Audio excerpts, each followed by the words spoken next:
إن الحمد لله نحمده ونستعينه ونستغفره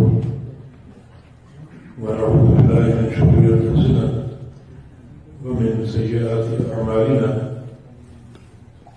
من يهده الله فلا مضل له ومن يضلل فلا هادي له وأشهد أن لا إله إلا الله وحده لا شريك له وأشهد أن محمدا عبده ورسوله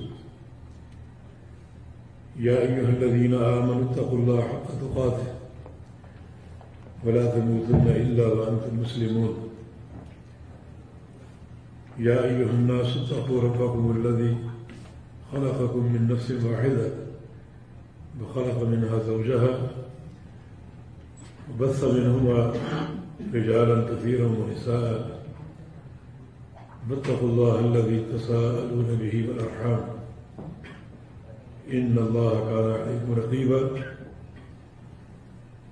يا أيها الذين آمنوا اتقوا الله وقولوا قولا سديدا يصلح لكم أعمالكم ويغفر لكم ذنوبكم ومن يطع الله ورسوله فقد فاز فوزا عظيما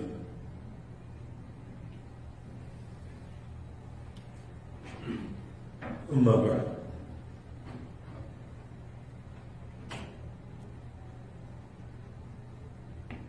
انتہائی قابل احترام گرامی قدر جناب مولانا عبدالمالک مجاہد صاحب ڈائریکٹر دارالسلام حافظہ اللہ تعالی اور دیگر مہمانان خصوصی اور پی پی ایف کے نوجوان ساتھیوں،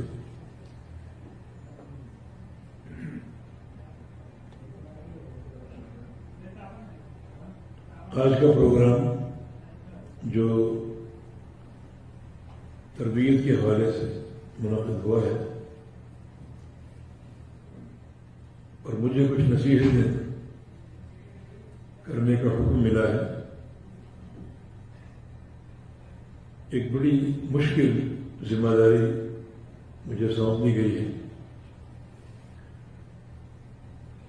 میں سمجھتا ہوں کہ دنیا میں سب سے مشکل کام نصیحت ہے، نصیحت سننا اور نصیحت کرنا، جبکہ نبی علیہ السلام نے نصیحت اور خیر خواہی کو دین ہی قرار دیا۔ الدین النصیحہ، الدین النصیحہ، الدین النصیحہ، 3 بار فرمایا کہ دین خیر خواہی کرنا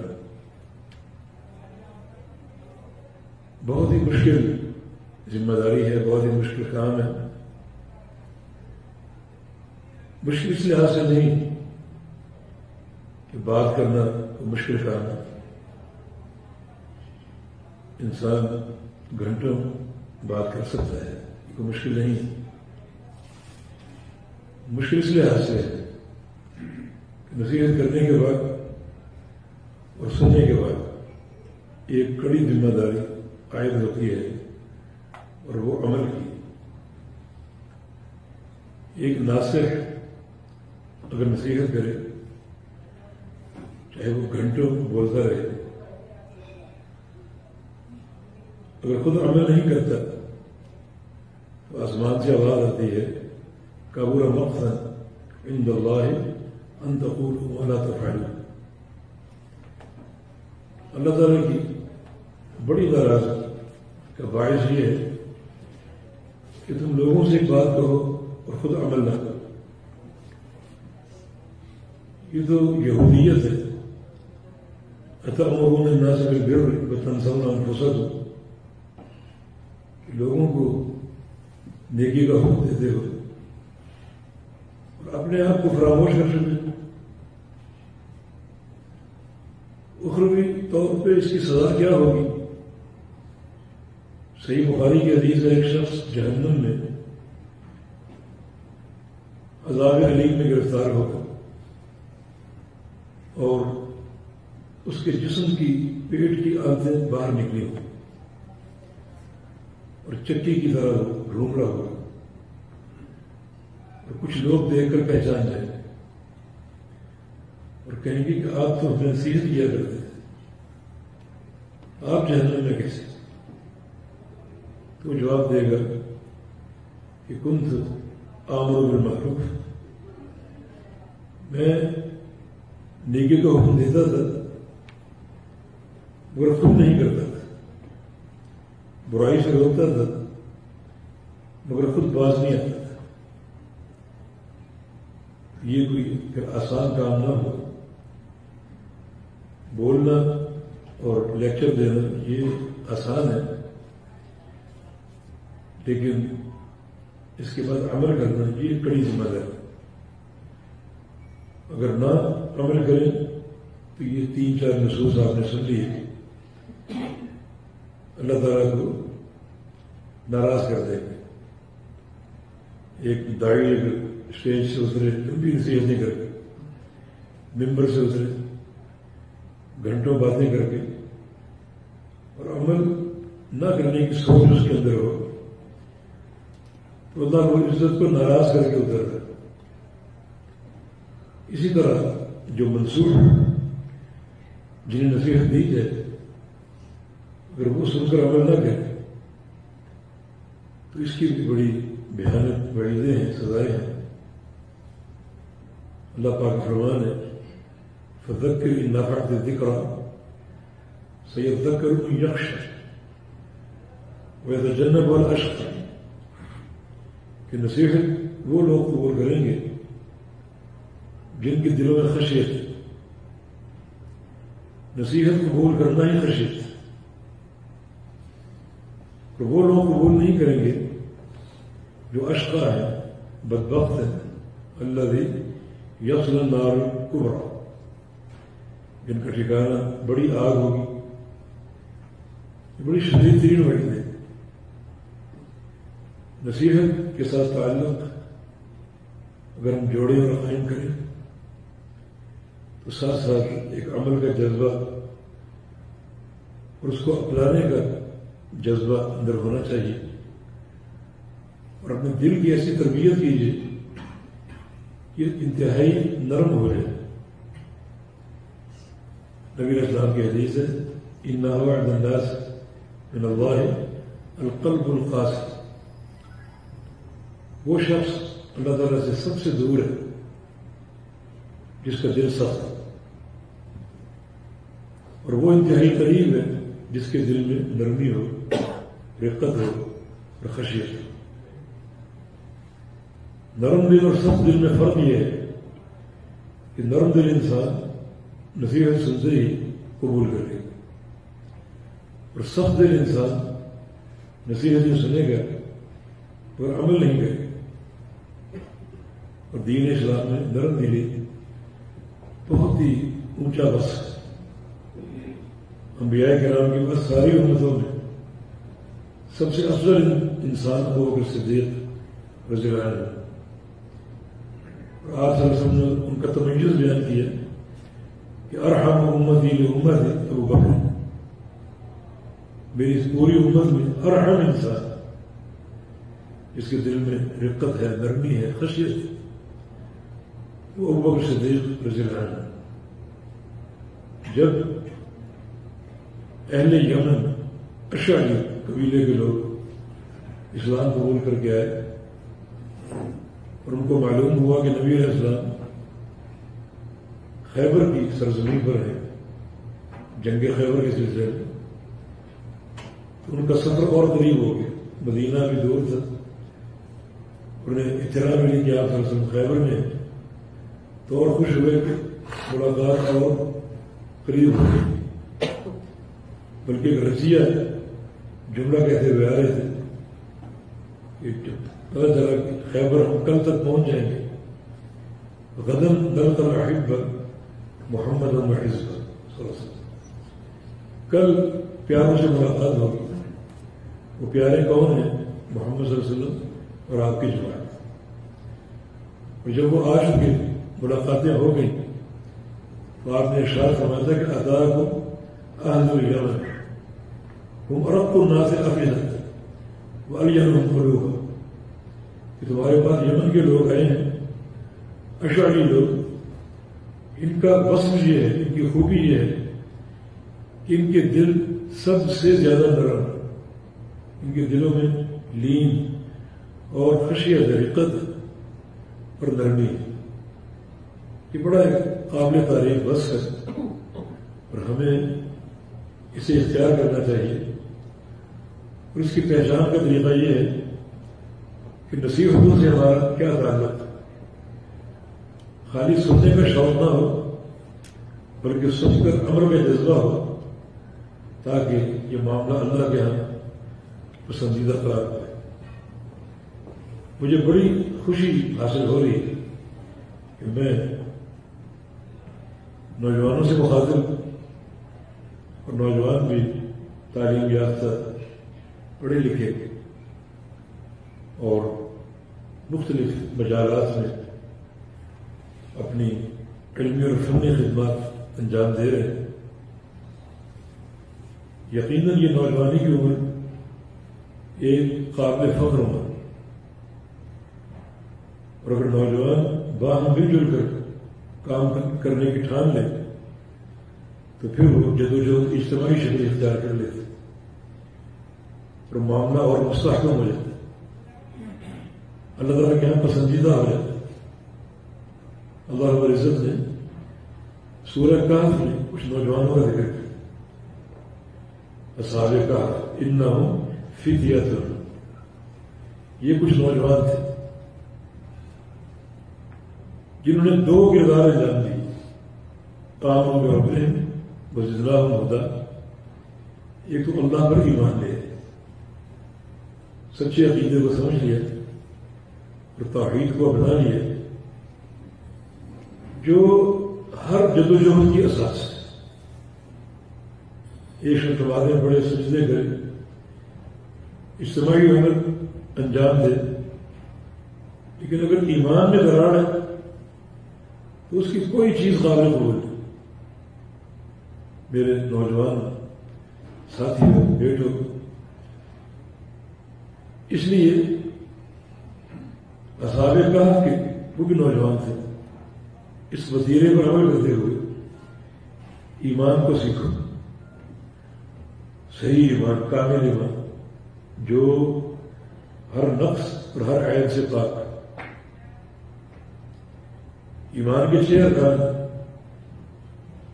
ایمان باللہ، ایمان بالکتب، ایمان بالرسل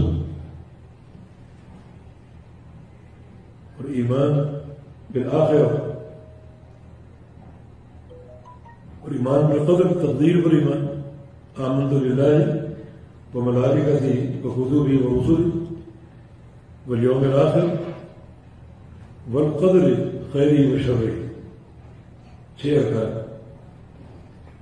ہر رکن کی صحیح جو فکر شریعت نے پیش کی ہے،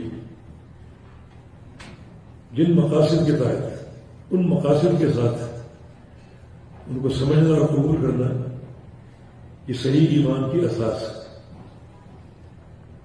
نوجوان اصحاب کہف والے، ان کا پہلا عمل ایمان کا تھا، اور اللہ رب العزت نے ان کے صحت ایمانی کی گواہی دی، آمنوا بربہم، بلکہ فرمایا کہ جب وہ نوجوان تھے اور ایمان لے آئے، وزدناہم ہدی، ہم نے ان کی ہدایت میں اور ترقی دے دی اور اضافہ کر دیا۔ یہاں یہ بات یقیناً سمجھ آ رہی ہے کہ ایک نوجوان اگر نیکی کی منہج پر آئے تو اللہ تعالیٰ اس کو بڑی تیزی سے نیکیوں کی ترقی دیتا ہے، عروج دیتا ہے، استحکام دیتا ہے۔ یہ اصحاب کہف کا پہلا کام تھا۔ دوسرا کام انہوں نے کہا، آپس میں ایک میٹنگ کی، کیونکہ سارا معاشرہ کفر کرتا اور چھپ چھپ کر لیتے تھے، فَأْوُوا إِلَى الْكَهْفِ، کہ چلو ایک غار میں چلتے، غار کا تعین ہو گیا، وہاں مل بیٹھے۔ غار میں جانے کا معنی ایک پلیٹ فارم جس کو ہم اختیار کریں، مل بیٹھیں، سر جوڑ کر بیٹھے اور اس طاغوتی معاشرے میں اگلے جو قدم اٹھانے ہیں ان کی تدبیر کریں. بڑی عظیم بات ہے. یعنی ایمان باللہ کے بعد ایک اجتماعی جدوجہد کا آغاز. یہ اصحاب کہف کے دو امور تھے، دو اعمال تھے جن کو اللہ رب العزت نے ایک بڑے تعریفانہ انداز میں بیان فرمایا. ساتھ ساتھ دعائیں بھی کرتے تھے.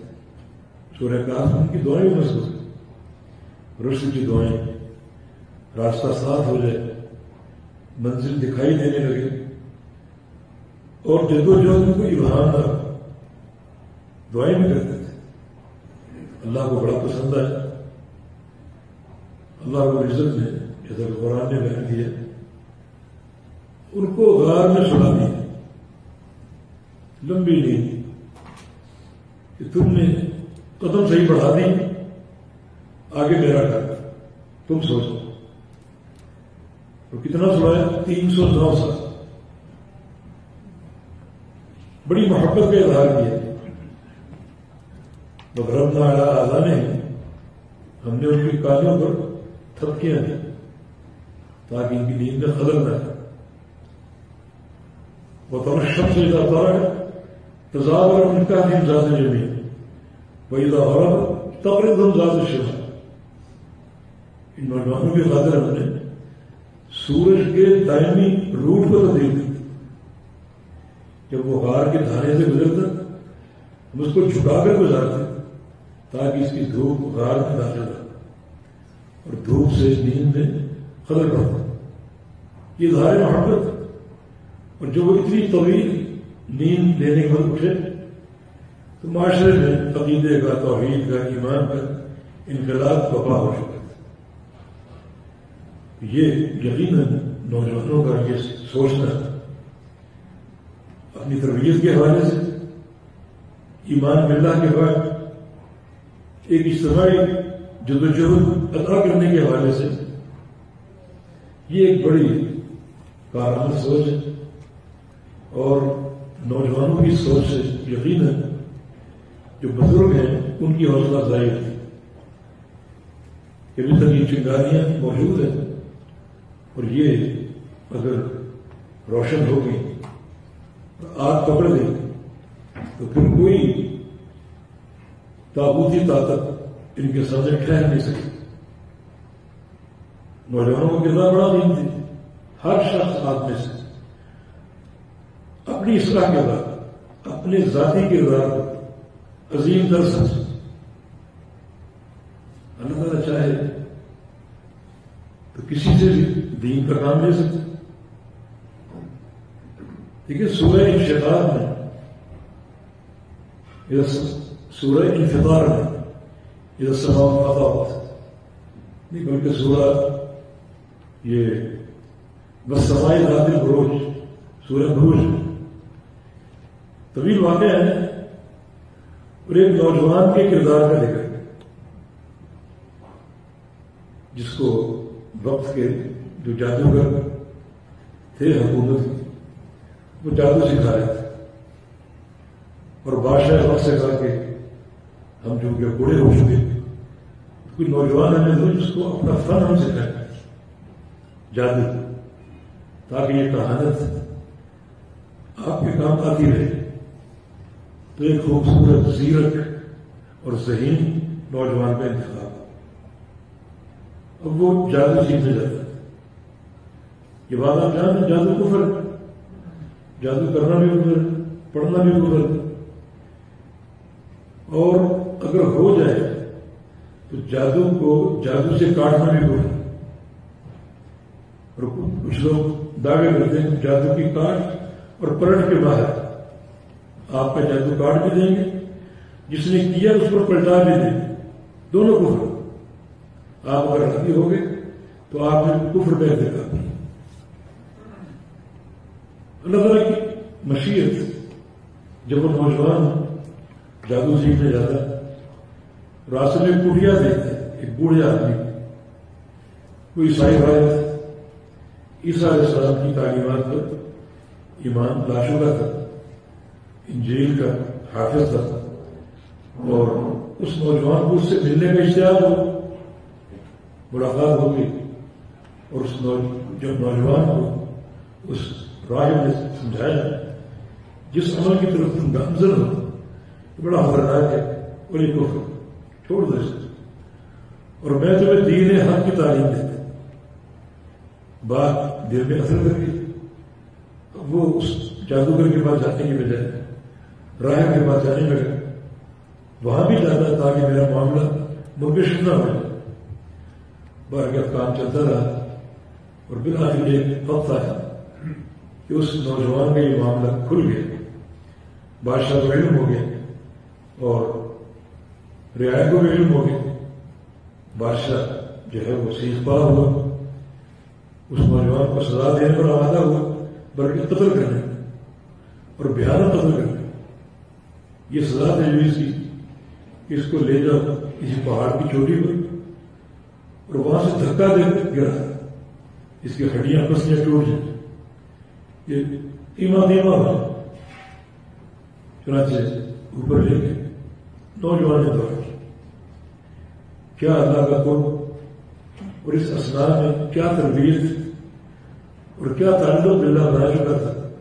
دعا کی، اللہم اغفر لی بما شئت، یا اللہ مجھے ان کے شر سے بچا لے جیسے تو چاہے، تو قادر ہے ہر چیز میں، مجھے ان کے شر سے بچا لے۔ دعا کیا کی، سیدھی عرش معلیٰ میں پہنچا، اور اس پہاڑ میں ایک ارتعاش پیدا ہوا، جو گرانا چاہتے تھے وہ خود گر گئے، کیما کیما ہوا، اور نوجوان مستحق جس طرح اس کی توحید پورے ثبات کے ساتھ تھی، اس طرح اس کے قدم بھی پورے ثبات سے جمے، اور وہ بادشاہ کے سامنے پہنچے۔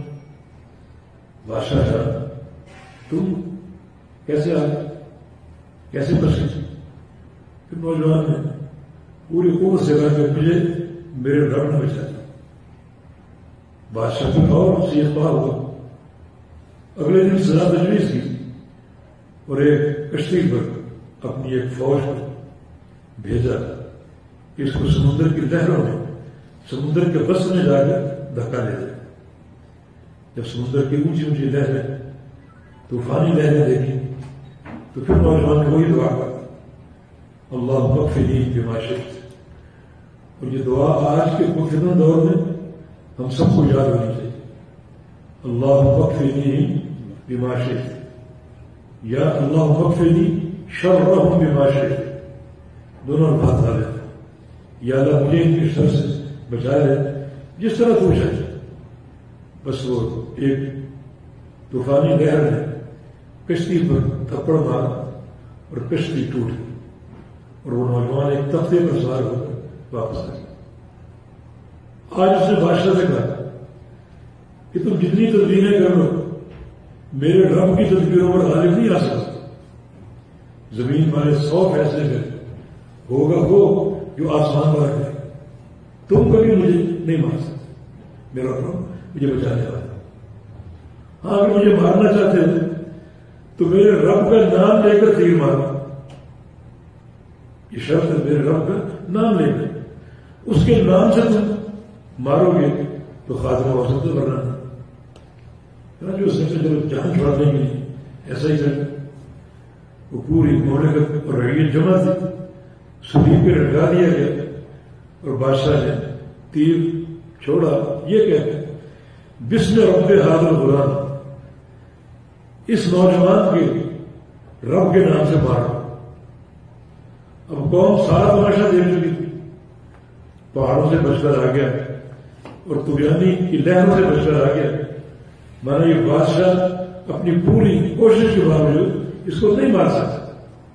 اور آج کا معاملہ ہوگا، صرف اس نوجوان کے رب کا نام نہیں، وہ تیر جا کر کنپٹی میں پیوست ہو گیا، اور اس نوجوان کو اللہ رب العزت نے رتبہ شہادت میں سرفراز فرما دیا، اور پوری قوم مسلمان، پوری قوم نے اسلام کی طویل واقعہ۔ بادشاہ پھر خندق کھلواتا ہے، اس میں لوگوں کو پھینکتا ہے، جھونکتا ہے، جلاتا ہے. لیکن یہاں شاہد یہ ہے جو بات میرے اور آپ کے سمجھنے کی ہے کہ ایک بچے، ایک نوجوان کا کردار بھی بڑا اہم ہے. وہ نوجوان جس نے دین سیکھا اور سمجھا، اس کا داعیانہ کردار، اس کی خدمت عملی پوری قوم کے اسلام کا باعث بنے.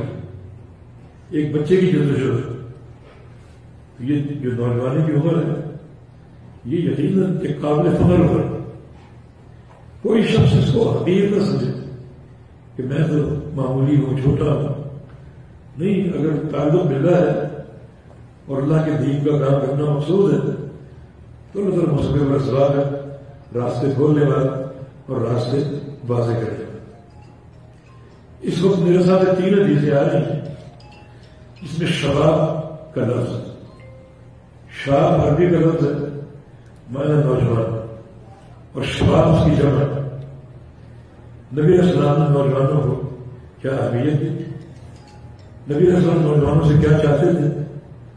تو 3 احادیث اس وقت ذہن میں آ رہی ہیں. کیونکہ ایک تھکاوٹ سی ہے، اگر یہ نہ ہو تو شاید اور بھی بہت سا ذخیرہ ذہن میں آ جاتا ہے. ایک تو صحیح بخاری کی حدیث جو نبی علیہ السلام نے فرمایا کہ سبعۃ یظلهم اللہ فی ظلہ یوم لا ظل الا ظلہ. قیامت کا دن ہوگا اور یہ سورج 1 میل کے فاصلے پر ہوگا اور تپش بڑی شدید ہے. آج کے سورج کروڑ میل کے فاصلے پر، اور یہاں بعد بار درجہ حرارت 50 تک پہنچ جائے. سورج کو قریب لاتے جائیں اور یہاں کا درجہ حرارت بڑھاتے جائیں. جب یہ 1 میل کے فاصلے پر آئے گا تو نیچے کیا حرارت کا عالم ہوگا، اتنی شدت اور حدت ہوگی، تصور کر لیجیے. اس وقت اللہ رب العزت 7 قسم کے لوگوں کو اپنے عرش کا سایہ عطا کرتا. اللہ تعالیٰ مجھے اور آپ سب کو عطا کرتا. ان میں سے ایک نوجوان کا ذکر، شاب نشا فی عبادت ربہ. وہ نوجوان ہے جو اپنے رب کی عبادت میں پروان چڑھتا. رب کی عبادت صرف سجدے اور رکوع کا نام نہیں ہے. عبادت اللہ تعالیٰ کی اطاعت ہے، اللہ کے رسول کی فرمانبرداری کا نام. امام ابن تیمیہ رحمہ اللہ شیخ الاسلام، انہوں نے عبادت کی تعریف کی ہے اسم جامع لکل ما یحبہ اللہ ویرضاہ من الاقوال والاعمال الظاہرہ والباطنہ. کہ عبادت ایک بڑا جامع نام ہے. ہر وہ عمل عبادت ہے جس کو اللہ پسند ہے، جو اللہ تعالیٰ کا پسندیدہ ہو، وہ عبادت ہے. ہر وہ عمل جو اللہ تعالیٰ کا پسندیدہ ہے اسے انجام دینا عبادت ہے. ہر وہ قول عبادت ہے، ہر وہ بات عبادت ہے جو اللہ کی پسندیدہ ہو.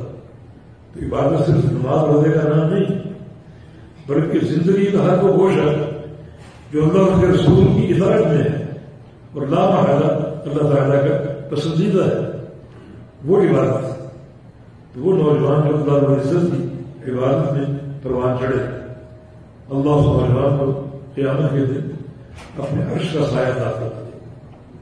اس حدیث نے نوجوان کے کردار کو متعین کیا.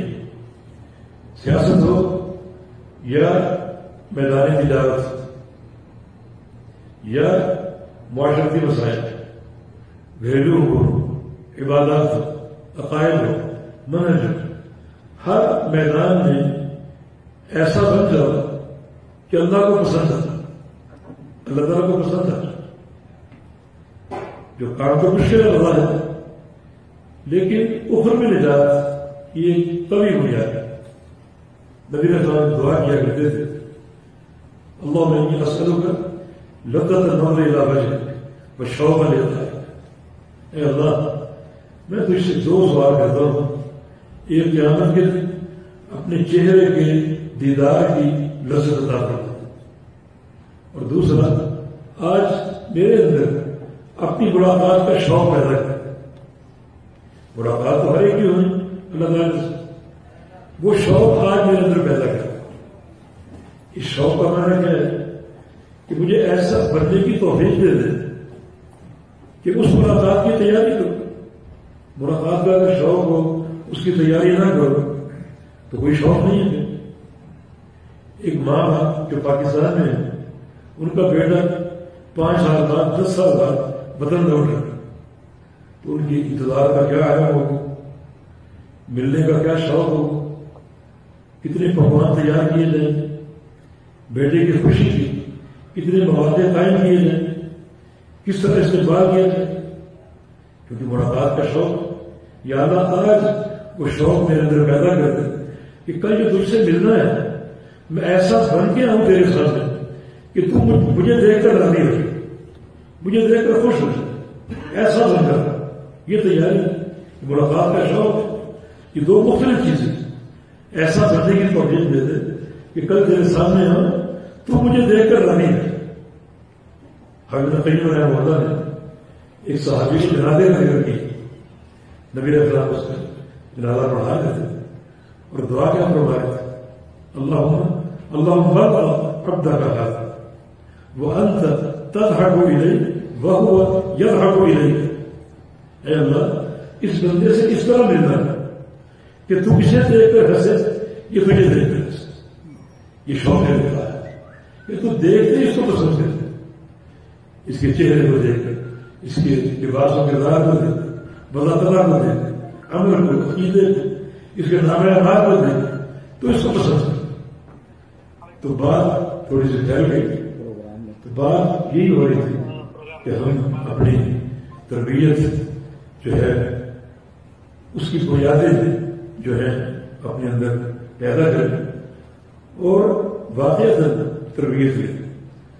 یہ دیکھیں ایک نوجوان جو اللہ تعالیٰ کی عبادت میں پروان چڑھتا ہے، اللہ تعالیٰ اس کو اپنے عرش کا سایہ عطا فرماتا ہے، راحت برستا ہے. وہ سایہ پہلے کھڑا ہوگا اور پتہ ہی نہیں چلے گا یہ 50,000 سال کے برابر دن کب گزر گیا، کیسے گزر گیا. حدیث میں آتا ہے کہ 50,000 سال کا دن کچھ لوگوں کو یوں محسوس ہو، یوں گزر جائے گا جیسے زہر اتنا چھوٹا، کیونکہ وہ راحت ہوگا. اللہ تعالیٰ کے سائے میں ایک لطیف ہے. وہ دیکھیں ایک نوجوان کو کس طرح حاصل کرتا ہے. بلکہ اس حدیث میں ایک اور شخص ہے، وہ بھی ایک نوجوان کے کردار کو مترشح ہے.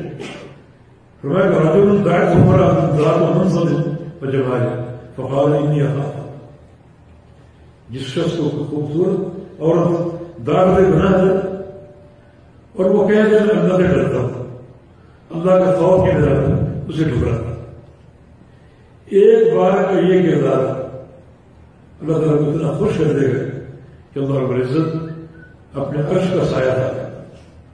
میدان محشر میں جہاں بڑے بڑے لوگ، بڑے بڑے بوڑھے حساب و کتاب کی الجھن میں پھنسے ہوئے اپنی نیکیاں بنا شمار کر رہے ہوں گے، وہاں یہ نوجوان ایک کردار اللہ تعالیٰ کے عرش کے سائے رہے ہوئے. تو ایک یہ حدیث ہے جس میں نوجوان کا ذکر.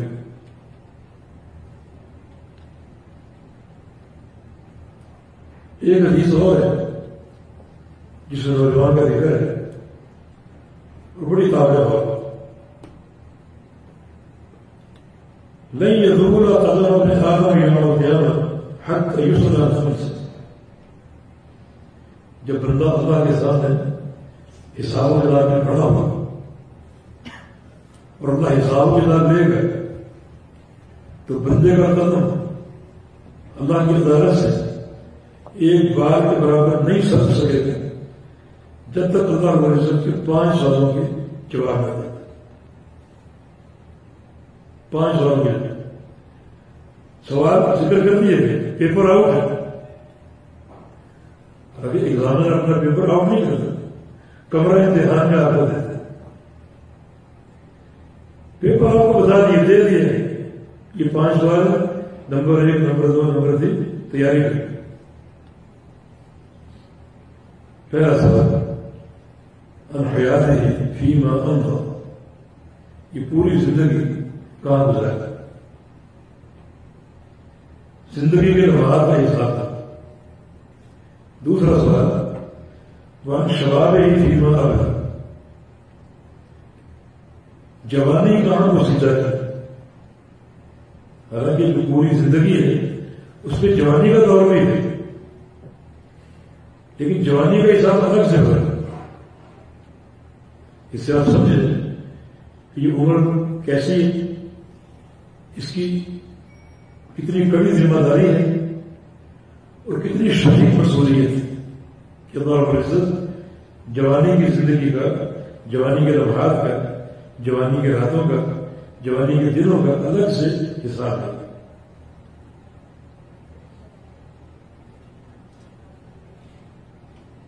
تو یہ پیپر ہے جو اللہ نے بتا دیا. تیسرا سوال مال ہے، من این اکتسب، مال کہاں سے کمایا. اور چوتھا سوال وفیما انفق، کہاں خرچ کی. اور پانچواں سوال وان عمل فیما علم، جو تم نے علم حاصل کیا اس علم کے مطابق اپنا عمل پیش کرو. خالی علم کافی نہیں، جب تک عمل نہ ہو اس علم کے مطابق اپنا عمل پیش کرو. یہ 5 سوال ہیں ہر شخص سے ہونے ہیں، جن کی تیاری ہم سب کو کرنی پڑے گی اگر اخروی عافیت چاہتے. تیسری حدیث صحیح بخاری ہی ہے، اس میں نوجوانوں کو جلدی نکاح کا اور شادی کا مشورہ دیا گیا. یا معاشر شباب من استطاع منکم الباءۃ فلیتزوج، کہ تم میں سے جو شخص، جو نوجوان،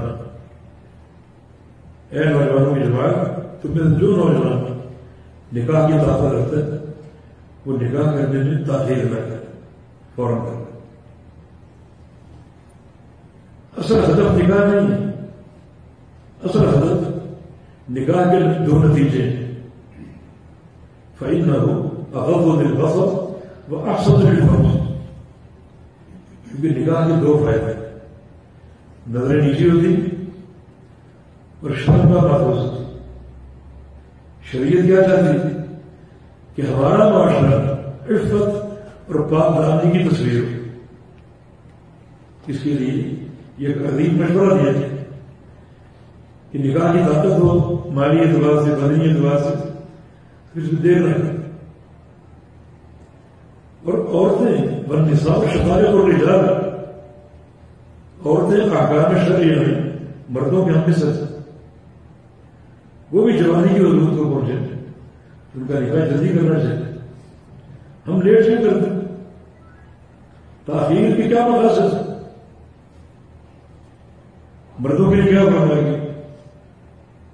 تم تو مرد یا اربع، 4 وجوہ کو عورت سے شادی ہوگی، لمالها ولحسبها ولجمالها ولدینها. یا اس کا مال دے گا، یا اس کا خاندان دے گا، یا اس کا حسن اور خوبصورتی دے گا، یا اس کا دین دے گا. فاظفر بذات الدین، تم ترجیح دو دیندار ہو. معاملہ ختم ہے. تاخیر کے اسباب ہو ہی نہیں سکتے.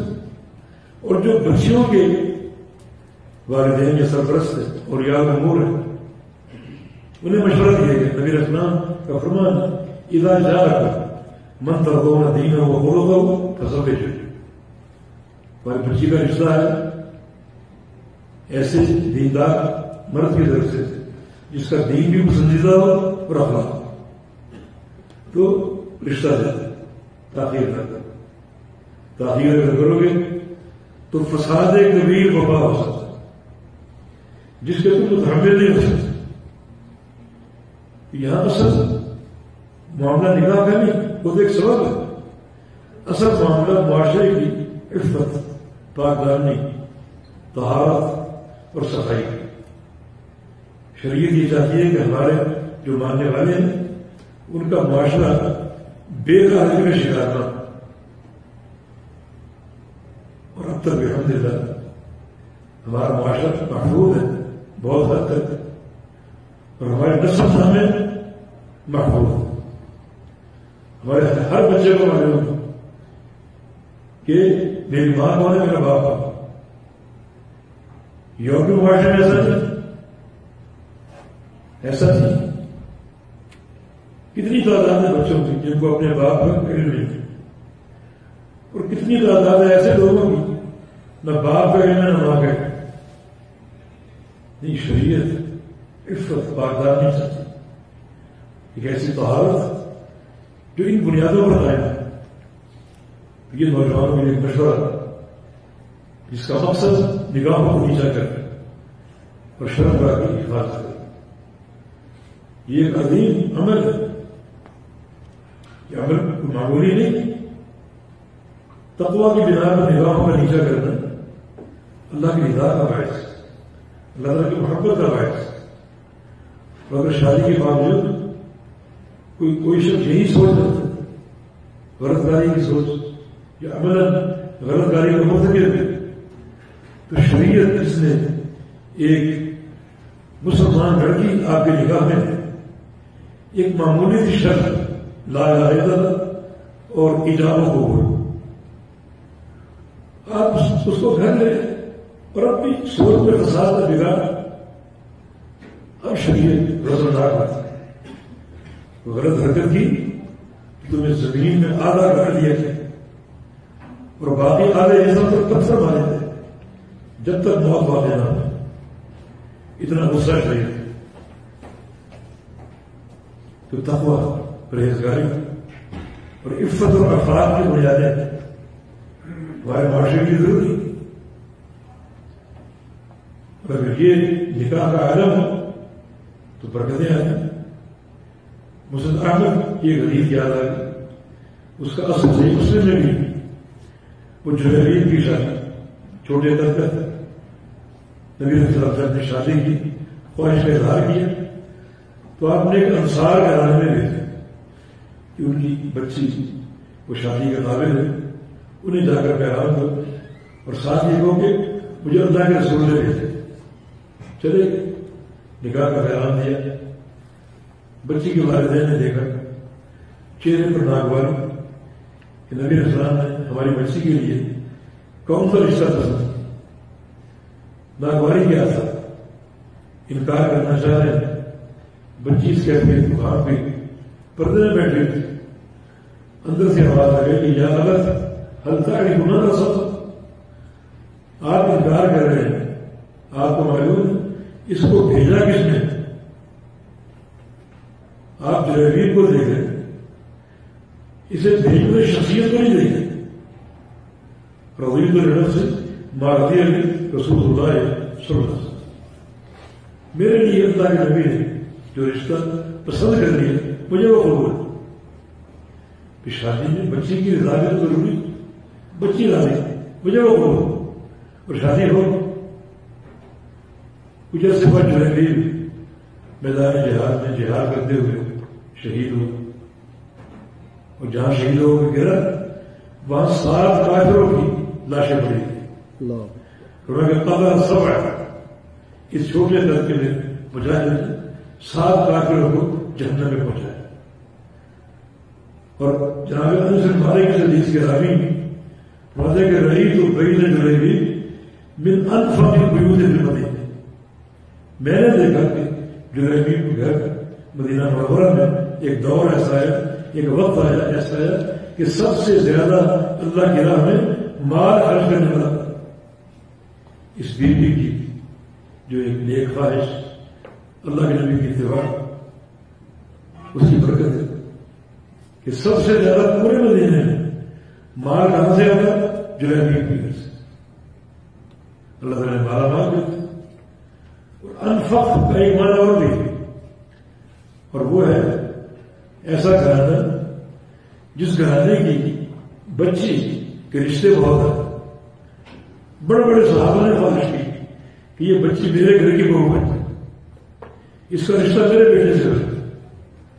اتنی متقی، اتنی پرہیزگار، اتنا اطاعت رسول کے جنم جس طرح ایک لڑکے کے دل میں جذبات ہوتے ہیں نکاح کے تعلق سے، ایک آئیڈیل اپنے اندر اس نے چھپایا ہوتا، اس طرح لڑکیوں نے بھی وہ آئیڈیل بنایا ہوتا کہ میرا شوہر ایسا ہو ایسا ہو، لیکن اللہ کے نبی کا فرمان آ گیا، اللہ کے نبی کا قاصد آ گیا، آئیڈیل کوئی بھی ہو اس کا گلا گھوم دیا، جو اللہ کے نبی نے پسند کر لیا مجھے پسند۔ یہ چیزیں افراد کا باعث ہے، افراد کا باعث ہے، اور یہ چیزیں ایسی ہیں جو ہمارے لیے قابل توجہ ہونی چاہیے۔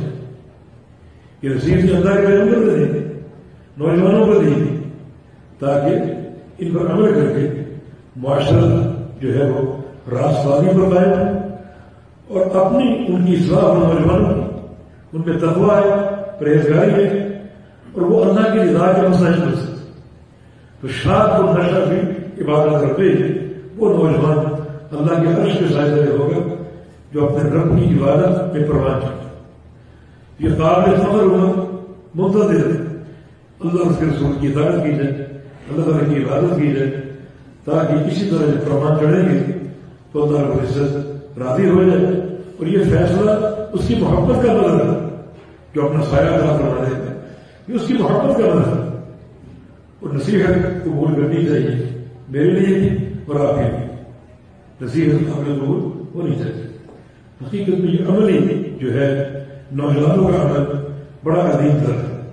جب نبی علیہ السلام نے نبوت کا اعلان کی تو کفار آپ کی بات نہیں مان رہے، دعوت پر ٹھکرا رہے، ابو بکر صدیق پہلے ایمان لانے والے نبی علیہ السلام کے ساتھ تھے اور کہیں جا رہے تھے، ممکن ہے کہیں دعوت دینی ہو، بڑے بھوکے پیاسے، کوئی ساتھ دینے والا نہیں، کوئی محبت کرنے والا نہیں، ایک سوشل بائیکاٹ کی کیفیت، دونوں ساتھی جا رہے ہیں، کسی کو دعوت دینی مقصود تھی، راستے میں ایک نوجوان کو دیکھا بکری چرا رہا ہے، بھوک نے اور نوجوان کو بلایا اور کہا کہ ہم دونوں بھوکے ہیں، ایسا تو کسی بکری کا دودھ دو اور ہمیں پلا۔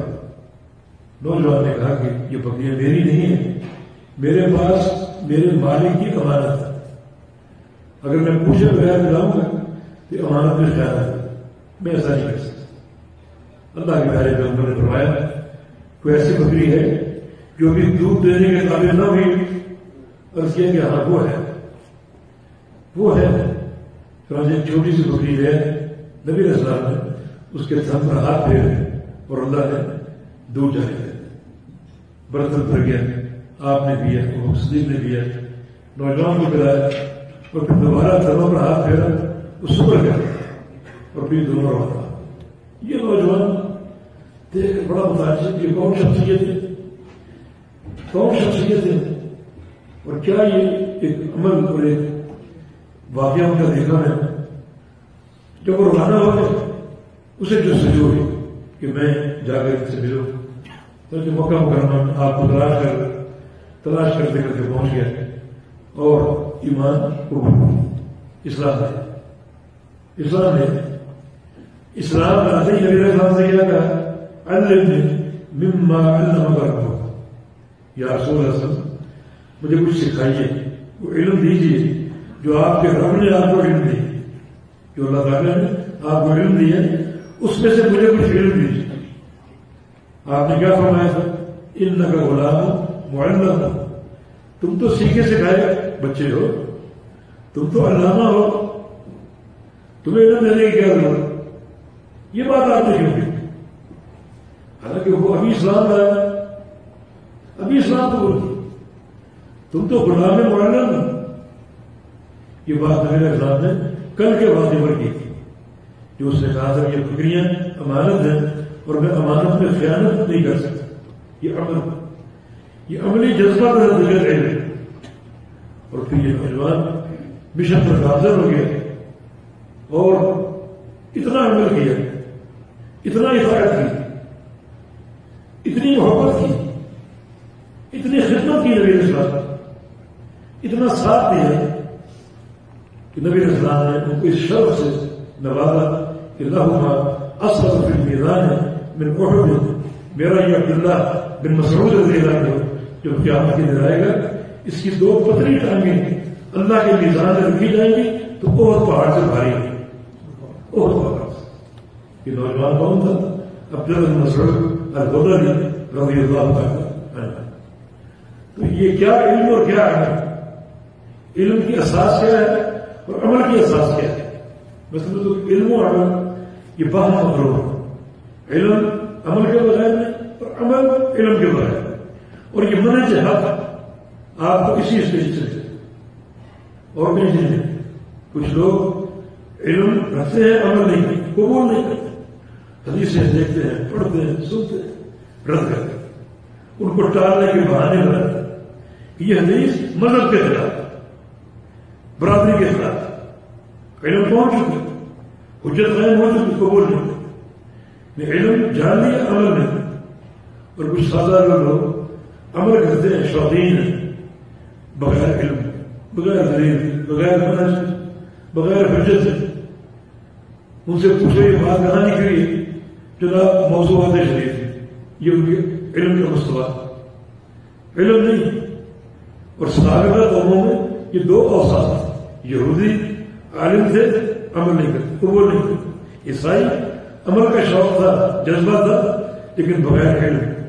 ان کے علم کی اساس وحی الہی نہیں تھی، بلکہ رواج، قوم برادری، غور اجداد، اپنے خود ساختہ پیر و مرشد، ان کی باتیں۔ یہ بات موجود ہے، نبی اسلام کا فرمان ہے، لَتَتَّبِعُنَّ سَنَنَ مَنْ كَانَ قَبْلَكُمْ حَذْوَ النَّعْلِ بِالنَّعْلِ۔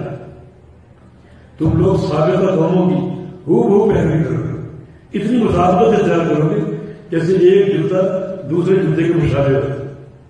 کوئی فرق ہوتا ہے ڈیزائن میں، رنگ میں، سائز میں تو فرق ہوتا ہے؟ دونوں جوتوں کے ایک ہی سائز ہوتا ہے، ایک ہی رنگ، ایک ہی ڈیزائن۔ میں اس طرح تم سابقہ قوموں کی مطابقت کرو۔ صحابہ نے پوچھا تو سابقہ قومیں کون؟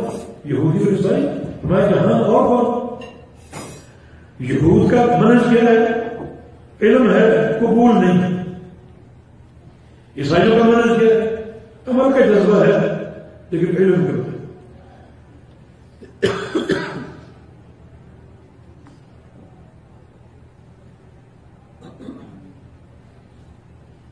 علم اور عمل باہم مقرون ہے۔ علم کون سا؟ اللہ تعالیٰ کی وحی، اللہ تعالیٰ کی وحی ہے۔ علم حاصل کیجیے اور ساتھ اس پر عمل کیجیے۔ مجھے یہ جان کر خوشی ہوئی کہ نوجوانوں کا سرپرست ایک عالم دین اور ایک ایسی محترم شخصیت ہے جن کا نام بھی لیا گیا، محترم مجاہد صاحب حافظہ اللہ۔ اور یہ چیز جو ہے عافیت اور سعادت کا ایک عظیم راستہ اور منہج ہے۔ نوجوان ساتھیوں، یہ دور پرفتن دور اور فتنوں کے دور کے تعلق سے رسول کریم صلی اللہ علیہ وسلم نے بڑی باتیں ارشاد فرمائی۔ ایک حدیث میں آپ نے جب اپنی امت میں فتنوں کا ذکر کیا تو صحابہ نے کہا کہ اس دور میں لوگوں کی عقل کہاں گئی ہو؟ اس دور میں لوگوں کی عقل گم ہو چکی ہے۔ یعنی فتنے آتے ہیں، عقل چھین لیتے ہیں، اور خاص طور پہ نوجوانوں کی ان میں جذبات ہوتے ہیں، تیزی ہوتی ہے، ایک حدت ہوتی ہے، اور جلدی ایک رو میں بہ جانے والی ہوتی ہے۔ کسی کی باتیں سنی، چکنی چپڑی اور اس کو فور کر لی۔ اس طرح کی فطرت بے تحاشا ہے۔ لیکن اگر ایک بزرگ شخصیت اس کی سرپرستی ہو اور اس کی صحبت ہو تو فتنوں کے دور میں یہ عافیت کا سب سے بہترین راستہ ہے۔ محدثین نے باب قائم کیے ہیں، باب ذهاب العقل عند الفتن، کہ فتنوں کے رونما ہونے کے دور میں عقلیں چلی جاتی، عقلیں گم ہو جاتی۔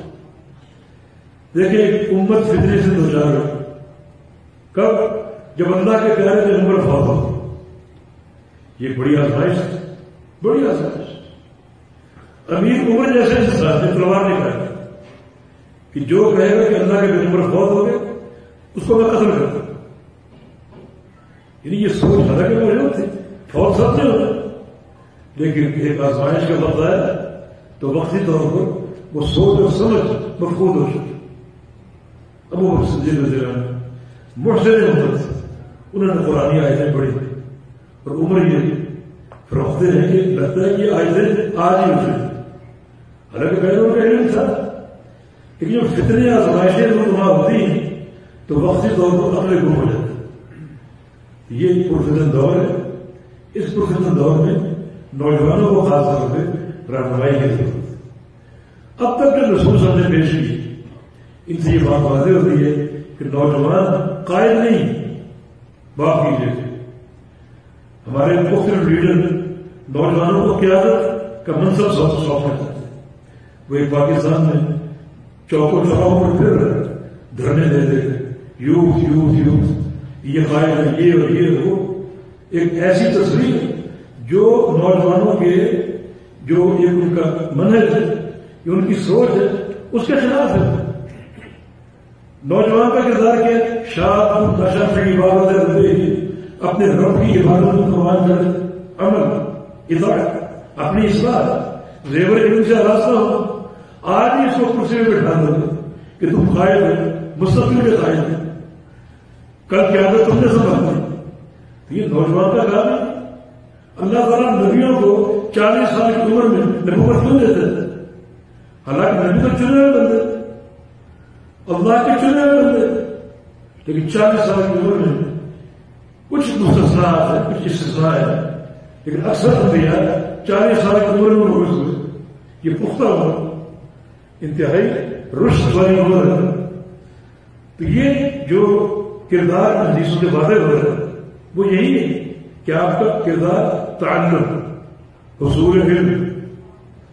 غالباً کل آپ میں سے کوئی ساتھی بات کر رہا تھا کہ کچھ ہمارے لیے دورے ہوں، ہمارے لیے تعلیم کا اہتمام ہو، یہ بڑی خوش کن بات ہے، حوصلہ افزائی اس سے ہوتی ہے۔ یہ روشن مستقبل کی ایک نوید ہے کہ ابھی تعلم کا مرحلہ ہے، سیکھو، پڑھو، زیور علم سے آسا ہو، یہ مرحلہ ہے۔ ابھی اس علم پر عمل کرو، آپ کا کام عبادت کرنا، اللہ اور اس کے رسول کی اطاعت کرنا، اور پھر جب ایک پختگی آتی ہے تو اقتدار حاصل نہیں کیا جاتا، اقتدار حاصل ہوتا ہے۔ یہ اللہ کی عطا ہے، حاصل نہیں ہوتا۔ ہمارا جمہوری نظام اس پر بات نہیں کرنا چاہتا، لیکن بہرحال اقتدار ایک ایسی چیز ہے کہ میں کوشش کروں کہ مجھے حاصل ہو، اس کے لیے میں کریا جاؤں، مجھے ووٹ دو، مجھے ووٹ دو۔ یہ فکر دین کے خلاف ہے۔ لا پسند امام اللہ کے پیغمبر کے حدیث، عہدے کا سوال کرنا، کرسی کا سوال کرنا، اور اس میں وہی نظام ہے، سارا نظام کرسی کی طلب اور کرسی کی حرص رکھنا۔ ہم سمجھتے ہیں کہ منصب ایک پھولوں کی سیل ہے، جناب کرسی مل گئی تو بارے نہائے ہو جائیں، لڈو بانٹے جاتے ہیں، مٹھائیاں تقسیم ہوتی ہیں، مبارکبادی دی جاتی ہے۔ من تولى القضاء فكأنما ذبح بغیر سکین۔ کسی کو اگر منصب مل گیا تو یہ سمجھے کہ وہ روزانہ کون چھری کے ساتھ سبا ہو۔ تم کیا سمجھے؟ پھولوں کی سیل مل گئی، مٹھائیاں بانٹی، مٹھائیاں بانٹتے ہیں وہ لوگ جن کی سوچ ہوگی کہ 2 کروڑ روپے الیکشن میں خرچ کیے، اب اس 5 سال کے عرصے میں 20 کروڑ روپے وہ لڈو بانٹے۔ لیکن جس کو اس کرسی کی مسئولیت کا احساس ہے اور اللہ کے پیغمبر کا فرمان سامنے ہے کہ عہدہ مل گیا تو یہ سمجھو کہ کون چھری سے زیادہ سوا ہو۔ تیز چھری کیوں نہیں؟ کیونکہ تیز چھری اگر ملے گی گردن کٹ جائے گی، جان چھوٹ جائے گی۔ کون چھری چلے گی نہ گردن کٹے گی نہ جان چھوٹے گی۔ روزانہ کون چھری سے زوا ہو۔ یہ ایسی چیز نہیں ہے جس کو آگے بڑھ چڑھ کر مانگا جاتا ہے، یہ ایسی چیز ہے حتی المسلم اس سے بچا جائے، لیکن اگر سونپ دی جائے تو اللہ کے رسول صلی اللہ علیہ وسلم کی اطاعت کے تقاضوں کو پورا کرتے ہوئے اس پر عمل کیا ہے۔ ایک حاکم کی مسئولیت بڑی بڑی۔ چند دن قبل ایک صاحب اقتدار کا انٹرویو میں نے پڑھا اور پڑھ کر میرا سر شرم سے جھک رہا تھا۔ صاحبہ مخاطب تھے، بہت سے سوال کیے، ان میں سے ایک سوال یہ تھا کہ آپ کا پسندیدہ اداکار کون؟ اور وہ ہنس کے جواب دیتے۔ آپ کا پسندیدہ گلوکار کون؟ ہنس کے جواب دیتے۔ آپ کی پسندیدہ فلم میں ایکٹریس کون؟ ہنس کے جواب دیتے۔ اللہ، یہ سر شرم سے جھکے کہ مملکت پاکستان توحید کی بنا کو حاصل کیا ہوا ملک، اس کے سربراہ سے یہ سب فلموں کے، گانوں کے، موسیقی کے، اور وہ ڈانٹنے کی بجائے اس کے جواب ہے یہ ظاہر کرنا چاہ رہا ہے کہ میں سیکولر، مجھے کوئی دیندار نہ سمجھا جائے۔ اللہ کی بندی اس سے یہ پوچھ کہ ملک پاکستان کی ذمہ داری آپ کے سر پہ لاد دی گئی ہے، آپ رات کو اٹھتے تہجد پڑھتے، اپنی رعیت کے لیے دعا کرتے، اپنی استقامت کے لیے دعا کرتے، یہ ہمارا اختیار ہے۔ دعا سراغ ہے، آدھی دنیا کے فاتح امیر المومنین عمر بن خطاب رضی اللہ عنہ، ان کی کامیابی کا راز کیا تھا؟ کسرا اور کیسر کی قبر چھوڑے تھے، کسرا اور کیسر کے خزانے مدینہ منورہ میں ڈھیر رہے، اساس کیا تھے؟ ان کا اخلاق کا ظاہر تھا، عمر نبی اخلاق کی مساعدت، لیکن ایک کردار یہ بھی تھا کسی مہم کے لیے لشکر تیار کرتے، اس کا امیر مقرر کرتے اور کہتے کہ انتظار کرو، تم نے کل روانہ ہونا، آج رات تمہاری کامیابی کے لیے اپنے امیر المومنین کو دعا کر دینے، پھر رات کو دعا کرتے یا اللہ اس لشکر کو کامیاب کرنا، کامران لوٹانا، اور پھر لشکر کامیاب ہو کر لڑتے، اور بعض اوقات ایسا بھی ہوتا تھا اگلے دن پھر آ جاتا کہ رات ہم نے دعائیں تو کی مگر عمر کا دل بھی دعا سے مطمئن نہیں، عمر کو ایک رات کی مہلت اور دے دے، ایک رات انتظار اور کر لو، مزید دعائیں کر لو اور کل روانہ ہو۔ اور ہم اس سے کیا سمجھتے ہیں؟ اندازہ ہو گیا، یہ ہمارے حکام نام لے کر کوئی تنقید نہیں کرتا، لیکن ایک عمومی بات نہیں، ورنہ حاکم کا نام لے کر برسر تنقید کرنا منہج سلف کے خلاف، اللہ کے پیارے عمر کے پرانیوں کے خلاف، لیکن ایک آئینہ دکھایا ہے کہ اس اقتدار کو مسؤولیت کی ایک کڑی ذمہ داری قرار دیا جائے، نہ کہ اس کو پھولوں کی سیج سمجھا جائے، نہ کہ اس کو ایک سامان تعریف قرار دیا جائے، نہ کہ اسے ایک خوشی کا ایک محور قرار دیا جائے کہ اب ہم عیش کریں گے اور یہ ہو کر وہ ہو۔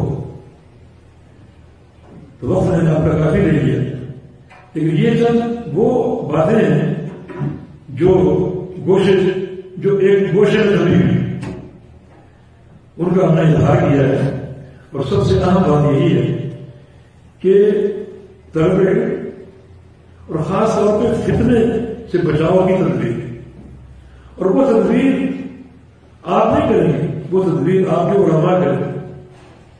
بہت سے اخبار محدثین کے موجود، حسن بصری رحمہ اللہ بصرہ کے امام تھے، فقیہ تھے، محدث تھے، اور تقوی کے زیور سے آراستہ، ان کے شاگرد بتاتے ہیں کہ ہم نے جب بھی حسن بصری کو دیکھا ان کا چہرہ یوں ہوتا جیسے آج اپنے عزیز بیٹے کو دفن کر کے آئے، کوئی ایک چہرے پر ایک ہنسی اور مذاق ایسا پہلو نہیں تھا، ہمیشہ اللہ کے خوف سے ایک ایسی کی حرکت ہوتی، چہرہ ایسا بنا ہوتا کہ جیسے ابھی ابھی بیٹے کو دفن کر کے آئے۔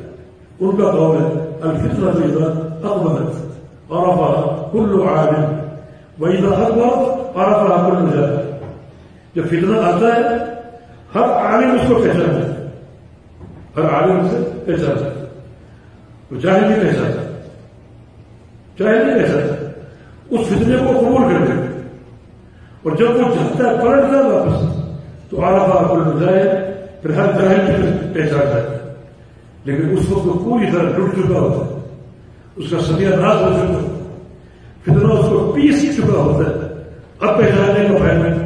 لیکن یہی ہے کہ علماء کی حفاظت ہو، علماء کی صحبت ہو، کوئی فتنہ اٹھے علماء پہچان لیں گے، ان کے ساتھ ساتھ آپ بھی پہچان لیں گے اور فتنے سے بچ جائیں، جبکہ فتنہ بڑی محیط اور بڑی مہلک چیز، فتنوں کا دور بڑی مہلک چیز۔ اللہ کے پیارے پیغمبر جیسی ہستی دعا کرتی تھی کہ بھائی فتنہ فقبض نہیں رہے گا غیر مفتون، کہ یا اللہ کو اپنے بندوں میں فتنے اتارنے کا فیصلہ فرما کرے تو اس دن سے پہلے مجھے قبض کر دے، مجھے وفات دے دے، جس سے واضح ہوتا ہے کہ فتنہ یقیناً ایک محیط مشکل اور بہت زیادہ تباہ کن چیز ہے، لیکن اس میں تعلق علم، یہ دو چیزیں، دو بنیاد، تعلق علم اور علم کی کتاب و سنت ہے، اور دوسرا علماء کی حفاظت۔ یہ دو چیزیں ہر مرض کا علاج ہے، ہر مرض کا علاج۔ تعلق علم کی اس سے بڑی دلیل کیا ہوگا کہ سب سے بڑا فتنہ رونما ہوگا دجال، سب سے بڑا فتنہ۔ اللہ کے پیغمبر نے اپنی ہر نماز میں تشہد میں فتنے کے دجال سے پناہ طلب کی، اللہ کی پناہ طلب کی۔ سب سے بڑا فتنہ جب دجال دنیا میں تباہیاں پھیلاتے پھیلاتے مدینہ کی طرف آئے گا تو سب کا ایک زمین جو شور زدہ ہو، شوریلی سے اس پر سفیدی اگری ہوگی، وہاں تک پہنچے گا تو مدینے کے جو انقاب ہیں اس پر فرشتے کھڑے ہوں گے، اس کو نظر آ جائے گی، آگے بڑھنے کی ہمت نہیں ہوگی۔ نبی اسلام کا فرمان ہے کہ مدینے میں دجال اور طاعون داخل نہیں ہوگا، چنانچہ وہی بڑا ہو جائے۔ آگے حدیث طویل ہے، مدینے میں 3 دفعہ زلزلہ آئے گا، زلزلے کے خوف سے کفار، منافقین، مشرکین اور جناب معصیت کرنے والے مدینے سے باہر نکلیں گے اور سامنے دجال ہوگا، اس کے حساب میں آ جائیں گے اور اس کے حلقے میں شامل ہو جائیں گے اور مدینہ بالکل پاک صاف ہو جائے، بالکل پاک صاف۔ اس دجال سے ملنے کے لیے مدینہ سے ایک شخص آیا، ایک شخص جس کو آپ امام مہدی کہیں گے، اس کا نام خبر پر مذکور نہیں، مگر ایسے اشارے علماء نے جمع کیے کہ وہ شخصیت امام مہدی ہے۔ اور دجال کہے گا تو مجھے کیوں نہیں مانتا؟ وہ کہے گا میں ہمیں نہیں مانتا۔ کیوں نہیں مانتا؟ کیونکہ اللہ کے نبی نے جو علامتیں بیان کی ہیں وہ میں دیکھا، ایک آنکھ سے کانا، تو کانا، اور ماتھے پر کافر لکھو، میں پڑھ رہا ہوں، تو رب ہونے کا دعویٰ کر رہے، بھلا رب دنیا میں نظر آتا ہے؟ میرا رب تعالیٰ قیامت کے دن اپنا دیدار کروائے، دنیا میں نظر نہیں آتا، اور تو کیسا نظر بھی آ رہا ہے اور چل پھر یہ علامت ہے۔ دجال دیکھے گا کہ میرا معاملہ کچھ کمزور ہوگا، اپنے جو اس کے حمایتی ہوں گے ان سے کہے گا یہ بدنصیب مجھے نہیں مانتا، میں اس کو اشارے سے مار سکتا ہوں، اتنی طاقت ہے اشارے سے۔ اچھا مار بھی سکتے، دکھاؤ تو، اشارہ کرے گا، گرتے نیچے گرے، فوت ہو کر گرتے۔ اب وہ کہے گا میں اشارے سے زندہ بھی کر سکتا، اچھا یہ طاقت بھی، زندہ کر کے دکھاؤ، اشارہ کرے گا، اٹھ کے کھڑے۔ یہ دجال اللہ تعالیٰ ایک وقت کی تصویر دے گا، مارنے کے زندہ کرے گا، لوگوں کے امتحان کی۔ خالق تو اللہ ہے، موت دینے والا اللہ ہے، اب لوگوں کا عقیدہ کیا بنتا ہے؟ کمزور عقیدے کے لوگ اس کو فوراً مانیں گے، بڑا پہنچا ہوا۔ ہمارے معاشرے میں ایسے ایسے لوگ ہیں عمر بھر چرسی اور بھنگ پینے والے، لباس سے بگانا، ننگے بیٹھے ہوئے اور لوگ ان کو مشرک سمجھتے ہیں۔ ایسے لوگ اگر دجال کو دیکھیں کہ جو اشارے سے باہر نہیں ہو سکتا، اشارے سے کناٹ پیدا کر، اشارے سے مار رہے، اشارے سے زندہ کر رہے، وہ تو 1 منٹ نہیں لگائیں گے اس کو ایک بڑا پیر ماننا، یہ تو بڑا پہنچا ہو۔ مگر امام مہدی کیا کہیں گے کہ میرا علم اور بڑھ گیا کہ تو وہی چھوٹا ہے۔ میرے پیارے پیغمبر کی حدیث ہے کہ وہ اشارے سے مارے گا، اشارے سے زندہ کرے گا، میں نے دیکھ لیا۔ اور اللہ کے پیغمبر کی حدیث ہے اس کے بعد اس سے کہا جائے گا اب مار کے دکھاؤ، پھر ناکام ہوگا، چلو تیرے سامنے کھڑا، اب مار کے دکھاؤ، اب وہ اشارے کرے گا لیکن ناکام۔ یہ اتنے بڑے فتنے سے بچاؤ کس چیز سے حاصل ہوا؟ علم سے، نبی اسلام کی حدیثوں سے، حدیثوں سے تعلق، علم نافع سے تعلق، اور فتنوں سے بچاؤ کے لیے علماء کی سرپرستی، ان کی نگرانی، اور یہ نوجوانی کی عمر جو ہے اس کو ہدایت میں اور عبادت میں صرف کرنا، جذباتیت کی طرف مائل ہونے کی بجائے علماء راسخین سے تعلق جوڑے رکھنا، یہ چیزیں ایسی ہیں جو تربیت کے لیے ایک اساسی کردار ادا کرتی ہیں اور تحفظ کا ایک بہترین فارمولہ ہے۔ دعا گو کہ اللہ رب العزت نے ان نقوش پر، ان خطوط پر عمل کرنے کی توفیق عطا فرمائے، عملی جامہ پہنانے کی توفیق عطا فرمائے۔ اللہ تعالیٰ نے عافیت دے، اللہ تعالیٰ ہماری حفاظت فرمائے، اللہ تعالیٰ ان نوجوانوں کو استقامت دے، ان کے قدموں کو لرزش سے بچائے، اللہ تعالیٰ ان کو ایسا ایک معیار بنا دے آگے چل کر جو قوم کی رہنمائی کرے اور قوم کے سامنے ایک دین کو جو ہے وہ صاف شفاف ہر قسم کی ملاوٹ سے پاک کر کے پیش کرے تاکہ امت کی اصلاح کام ہو بالتوفیق ہو بإذن اللہ تعالی. اقول قولی هذا واستغفر الله لي ولكم وآخر دعوانا الحمد لله رب العالمين.